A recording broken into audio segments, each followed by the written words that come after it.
Salam sejahtera, terima kasih karena bersama dengan saya di Nazilin Unity Channel. Saudara-saudara sekalian, isu paling hangat pada malam ini adalah melibatkan tentang gaji. Gaji Menteri Besar Terengganu dan gaji Menteri Besar Selangor.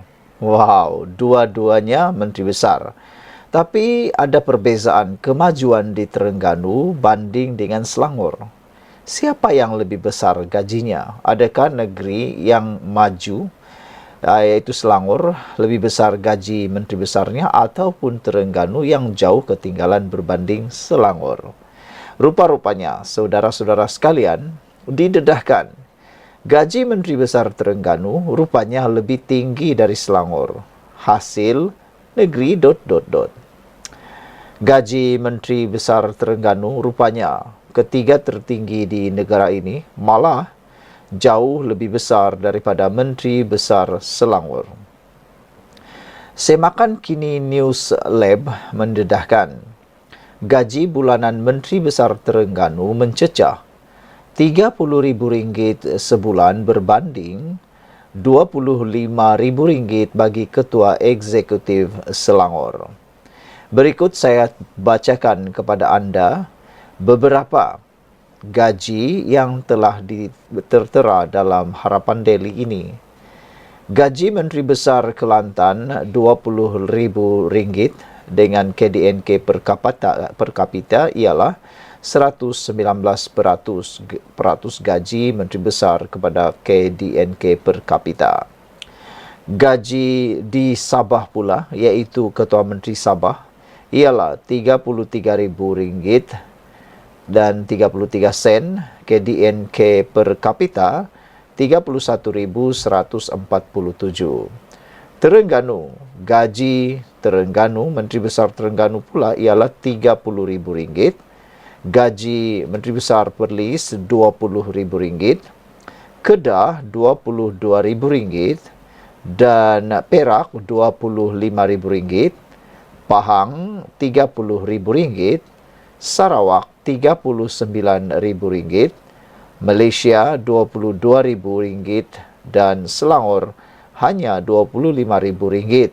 Negeri Sembilan RM19.175 dan Johor RM14.907. Saudara-saudara sekalian, mengejutkan jumlah gaji itu pula tidak termasuk berbagai elaun bulanan termasuk elaun perjalanan, kerayaan dan lain-lain. Jadi melihat kepada data yang dipaparkan oleh Semakan Kini News Lab ini, bolehlah disebut beberapa gaji yang kita tahu menteri besarnya seperti Menteri Besar Kedah. Rupa-rupanya gaji Menteri Besar Kedah, Sanusi Mak Nur, hanya RM22.000, jauh ditinggalkan oleh Menteri Besar Terengganu. Dengan ini, gaji yang dipaparkan ini menunjukkan gaji Sanusi RM22.000 tetapi tidak termasuk jenis elaun bulanan, termasuk elaun perjalanan, kerayaan dan lain-lain. Ironinya, keluaran dalam negara kasar KDNK per kapita bagi Terengganu hanyalah RM31.111 yang merupakan negeri keempat terbawah. Dalam masa sama, Terengganu mencatatkan jumlah keluarga miskin tegar kelima tertinggi di Malaysia dengan seramai 7.257 keluarga. Saudara-saudara sekalian, pendedahan kali ini memang mengejutkan kita kerana saya secara pribadi pun saya tak pernah tahu bahawa gaji Menteri Besar Terengganu ini rupanya lebih tinggi daripada Menteri Besar Selangor. Dan gaji Menteri Besar Kedah, iaitu Sanusi Mak Nur, hanya RM22.000 tetapi belum termasuk pelbagai jenis elaun bulanan yang lain. Dan yang paling tertinggi di Malaysia ialah daripada Sarawak, iaitu RM39.000. Tetapi KDNK per kapita mereka adalah sangat tinggi, RM72.411. Saudara-saudara sekalian, ini menunjukkan bahawa agak lumayan juga gaji-gaji menteri besar ini. Patutlah ramai sangat nak. Sekian dulu untuk kali ini. Jangan lupa tinggalkan komen Anda. Ikuti terus ulasan selepas ini. Salam sejahtera. Terima kasih karena bersama dengan saya di Nazilin Unity Channel. Timbalan Ketua Polis Negara tegur siapa? Apabila beliau kata, pakat-pakat makan rasuah, kemudian pergi haji. Ini memang paling panas dan mengejutkan kita semua. Siapalah agak-agaknya yang ditegur oleh timbalan Ketua Polis Negara ini?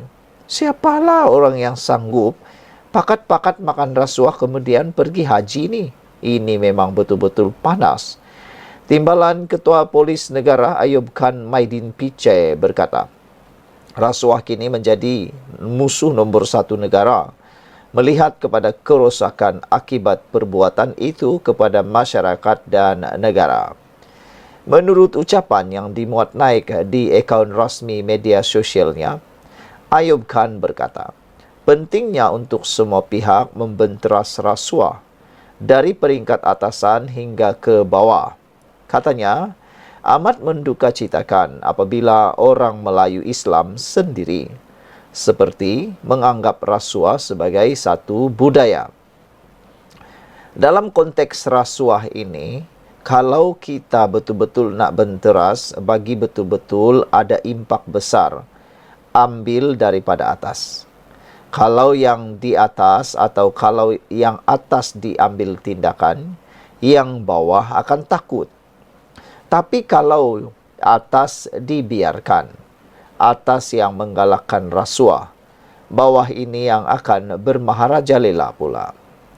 Amat mendukacitakan, ada dalam kalangan orang-orang Islam anggap rasuah dah macam satu budaya. Mereka anggap tak salah pun rasuah. Semua boleh ambil rasuah menurut ucapan Ayub Khan tersebut. Inilah salah satu sebab kenapa kita sampai sekarang masih ada isu rasuah, isu yang besar yang saya boleh kategorikan sebagai musuh nombor 1 negara, kata Ayub Khan lagi. Klip video yang dimuat naik itu adalah ketika beliau berucap pada Hari Integriti Prasarana tahun 2024 yang diadakan hujung Julai lalu.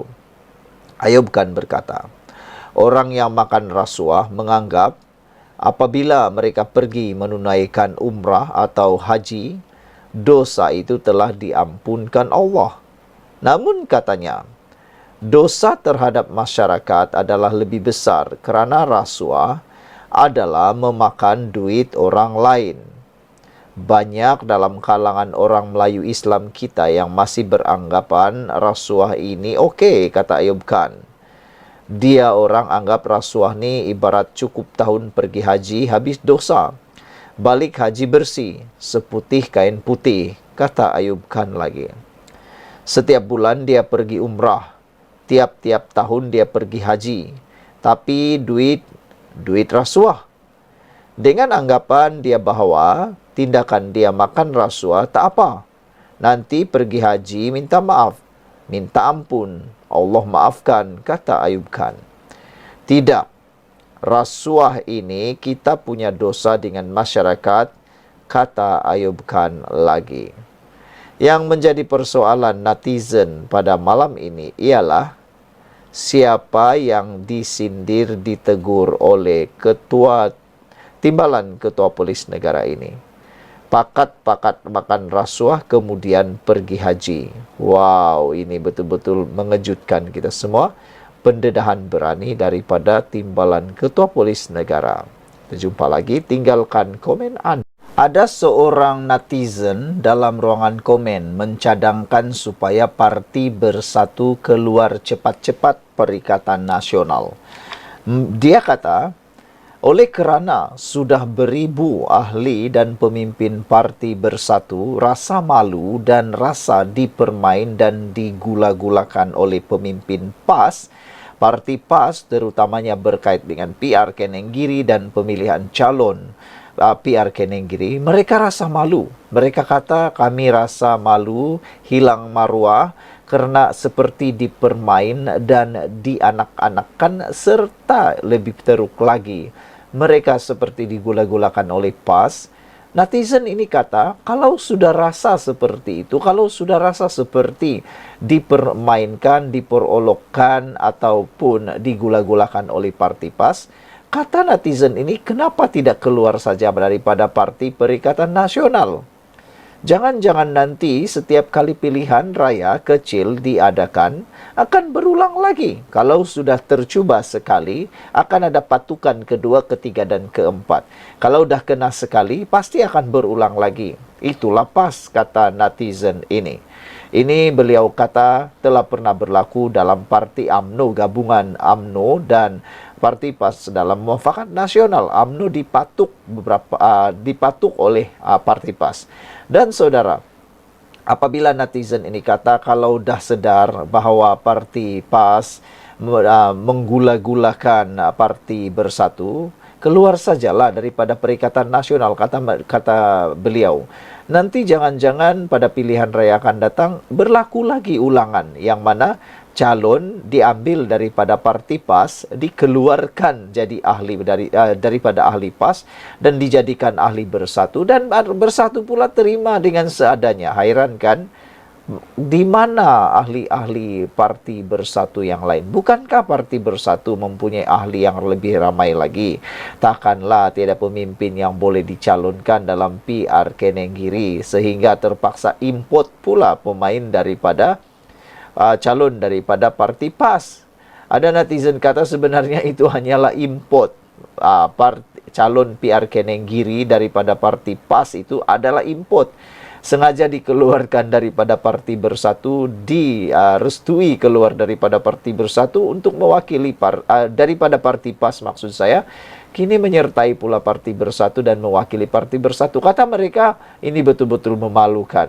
Menunjukkan kelemahan Parti Bersatu, menunjukkan kelemahan kepimpinan Parti Bersatu, tidak boleh bersuara untuk menentang. Di mana pemimpinan Parti Bersatu, katanya.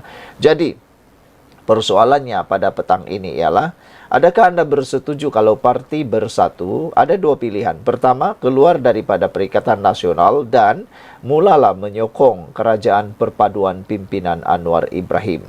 Tak perlu masuk dalam mana-mana gabungan, tak perlu masuk Barisan Nasional, tak perlu masuk Pakatan Harapan. Mereka hanya perlu menyokong Anwar Ibrahim kerana ada 3 tahun lagi. 3 tahun lagi baru pilihan raya. Sekurang-kurangnya 3 tahun lagi baru pilihan raya. Jadi ini waktunya sebenarnya Parti Bersatu membina kekuatan, membina akar umbi, bukannya menentang kekuatan. Apa kekuatan yang mereka dapat daripada Perikatan Nasional dengan seperti dikata oleh pemimpin yang keluar parti itu, mereka digula-gulakan oleh Parti PAS. Di mana hala tuju Parti Bersatu selepas ini? Nampaknya Parti Bersatu semakin hari semakin hilang arah. Jadi kalau sudah 8 atau 10 cawangan ditutup serta-merta, apalagi yang akan terjadi selepas ini. Jadi itu pilihan pertama, keluar daripada Perikatan Nasional dan menyokong kerajaan perpaduan. Yang kedua ialah tidak perlu keluar daripada Perikatan Nasional tetapi mula menyokong kerajaan perpaduan. Itu lebih baik. Kerana mereka akan lebih mudah untuk menarik para pengundi melalui peruntukan yang telah pun dinyatakan oleh Anwar Ibrahim kerajaan sebelum ini. Dan selain daripada itu, apa kata kalau betul-betullah Parti Bersatu itu keluar daripada Perikatan Nasional, masuklah di mana-mana pakatan. Politik ini memang macam tu, dia dinamik. Tapi saya rasa untuk masuk Pakatan Harapan jauh panggang daripada api, kerana Anwar Ibrahim pun bijak, dia tidak akan mungkin minta dipatuk 2 kali, terutamanya oleh langkah Sheraton. Jadi sekarang ini sebenarnya Parti Bersatu betul-betul tersepit. Di luar mati mama, ditelan mati bapa. Nah, nak buat macam mana lagi kan? Nak buat macam mana lagi? Itulah kesilapan terbesar Parti Bersatu. Dan yang paling besar ialah apabila mereka menerima calon daripada Parti PAS untuk menjadi calon bersatu di PR Kenenggiri. Sekarang ini mereka sendiri yang terkena Apa komen Anda? Share video ini. Salam sejahtera, terima kasih karena bersama dengan saya di Nazilin Unity Channel. Kita digemparkan dengan keputusan hari ini bahwa ada beribu keluar daripada Parti Bersatu, sekurang-kurangnya 1,000 orang keluar daripada Parti Bersatu, dan kini masih lagi belum menyertai mana-mana parti. Mereka kata mereka keluar parti kerana sudah hilang kepercayaan terhadap Parti Bersatu dan mereka rasa malu serta hilang rasa maruah apabila mereka seolah-olah jelas dipermain dan digula-gulakan oleh PAS. Kami amat malu dan tercabar dengan kesilapan percaturan ini, kata mereka, apabila menyebut dan bercakap tentang mereka dilihat begitu lemah dalam pemilihan calon PRK di Nenggiri, yang mana sepatutnya calon daripada Parti Bersatu lebih ramai, masih ramai. Tapi kenapa ahli parti PAS pula yang terpilih? Walaupun sudah keluar daripada parti PAS, namun dia baru saja menyertai Parti Bersatu. Hari ini, satu lagi kenyataan yang mengejutkan kita semua ialah keluar Bersatu mesti kena bayar nih. Warga maya sindir siapa itu? Lebih 1,000 pimpinan dan ahli Bersatu bahagian Jeli hari ini mengumumkan keluar parti berkuat kuasa serta-merta dan beralih sokongan kepada kepimpinan Perdana Menteri Datuk Seri Anwar Ibrahim. Berita mengejutkan itu nampaknya menarik perhatian warga maya, antaranya seorang TikTokers yang dikenali sebagai Harun Shah 1991. Pemuda itu menyifatkan jumlah ahli yang mengumumkan keluar parti pada hari ini sebagai sesuatu yang gila. Geng seriuslah, katanya. Hari ini keluar berita dekat 28 cawangan ahli Bersatu Jeli keluar daripada Bersatu. Dekat 1,000 orang keluar geng. Geng gila. Gila lah ni, katanya. Makna kata Parti Bersatu ni dah tak relevan dah bagi orang Melayu. Walaupun macam biasalah, sat lagi dia tak ada modal lagi. Dia kata mereka ni keluar parti, berapa kena bayar? Keluar Bersatu mesti kena bayar ni. Ini mesti kerja UMNO. Ujar pemuda itu menyindir entah siapa yang disindir oleh beliau. Hari ini bekas timbalan Ketua Cawangan Bersatu Kedai Kuala Balah, Rodzi Muhammad berkata keputusan itu yang membabitkan 8 cawangan dan 18 cawangan Sri Kandi Bersatu di bahagian Jeli turut menyaksikan parti itu dibubarkan hari ini. Katanya, kesemua pimpinan dan ahli Bersatu cawangan itu juga meletak jawatan dan keputusan keluar parti dibuat secara sukarela tanpa paksaan dan tidak dipengaruhi oleh mana-mana pihak. Jadi makna kata mereka ni tiada yang bayar, tiada yang beli, tiada yang paksa, tiada yang memaksa. Mereka hanya keluar kerana rasa malu dan dipermainkan. Lebih daripada itu mereka kata seperti mereka ini dipermain-mainkan dan dipergula-gulakan oleh PAS. Jadi sekarang ini mereka sudah mula tahu bahawa sebenarnya parti PAS hanya menggunakan Parti Bersatu untuk kekal relevan. Beliau berkata, tindakan untuk keluar parti disebabkan keyakinan terhadap Bersatu sudah terhakis dan parti tersebut dianggap bukan parti dominan orang Melayu yang boleh memperjuangkan nasib bangsa itu. Wow, ini satu pendedahan yang paling menarik sekali. Betulkah mereka dibayar? Tapi pada pendapat ramai ahli, pemerhati politik, mereka sebenarnya tidak dibayar, tapi memang betullah mereka rasa malu, diperalatkan atau diperolok-olokkan atau dipermainkan oleh parti PAS. Apa pendapat anda semua? Patutkah Parti Bersatu keluar daripada Perikatan Nasional dan berdamai pula dengan parti kerajaan? Bersatu pula bergabung dengan kerajaan? Kalau itu berlaku, tiada masalah. Kita hanya memikirkan tentang kestabilan politik Malaysia. Kita jumpa lagi. Selamat malam, salam sejahtera. Terima kasih kerana bersama dengan saya di Nazilin Unity Channel. Di saat pilihan raya kempen PRK di Nenggiri, kini Parti Bersatu dalam masalah paling besar di muka bumi. Ini apabila satu berita yang mengejutkan telah pun benar-benar berlaku. Rupa-rupanya, ini jumlah ahli bersatu yang keluar parti di Jelly. Wow, mengejutkan semua saudara-saudara sekalian. Di saat kononnya parti bersatu semakin kuat, semakin diterima dan semakin berakar umbi, rupa-rupanya bukan begitu yang berlaku menurut laporan ini. Lebih ramai orang yang meninggalkan parti bersatu daripada masuk parti bersatu. Antaranya, ada penganalisis politik, pemerhati politik menyatakan bahwa ramai yang meninggalkan parti bersatu dalam PR Kenenggiri kerana mereka rasa kecewa. Kenapa bukan ahli parti bersatu yang dicalonkan dalam pilihan raya itu?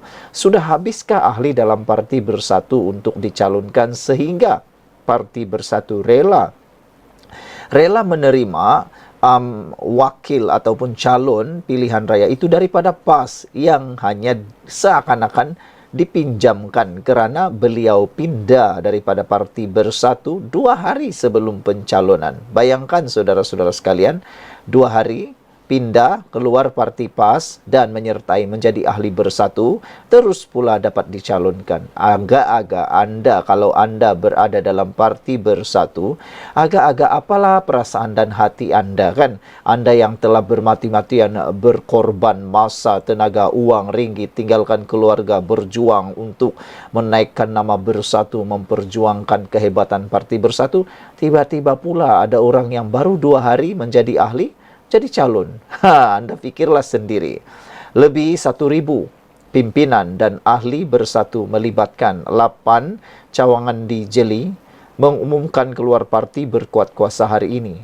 Bekas timbalan Ketua Cawangan Bersatu Kedai Kuala Balah, Rodzi Muhammad berkata, keputusan tersebut diambil bersama rakan-rakan adalah atas kerelaan mereka sendiri tanpa paksaan mana-mana pihak.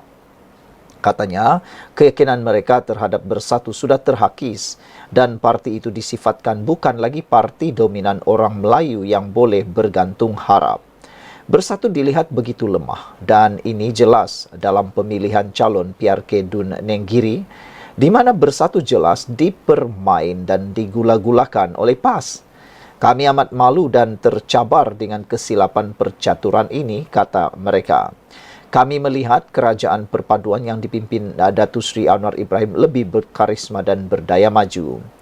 Bersama saya hari ini termasuk 3 ahli jawatan kuasa AJK Bersatu Jelly, 8 ketua cawangan bersatu dan penolong setiausaha Sri Kandi Bersatu Jelly mengumumkan peletakan jawatan kami berkuat kuasa serta-merta, katanya dipetik Harian Metro. Menurut Rodzi lagi, lawat 8 cawangan dan 18 cawangan, Sri Kandi mengumumkan pembubaran di cawangan bersatu terbabit. Berikutan itu, 8 cawangan bersatu di Jelly, iaitu di Lawang, Asahan, Batu Gajah, Kedai Kuala Balah, Legeh, Nibong, Jedak Tua dan Kubur Datu, dianggap terkubur selepas kesemua mereka keluar daripada parti itu. Rodzi berkata, setakat ini mereka tidak menyertai mana-mana parti tetapi menyokong kerajaan perpaduan. Terbaik, inilah yang kita kehendaki. Lebih ramai akan menyertai kerajaan perpaduan dan menyokong pembangunan Malaysia. Kita jumpa lagi. Sila tinggalkan komen anda, share video ini.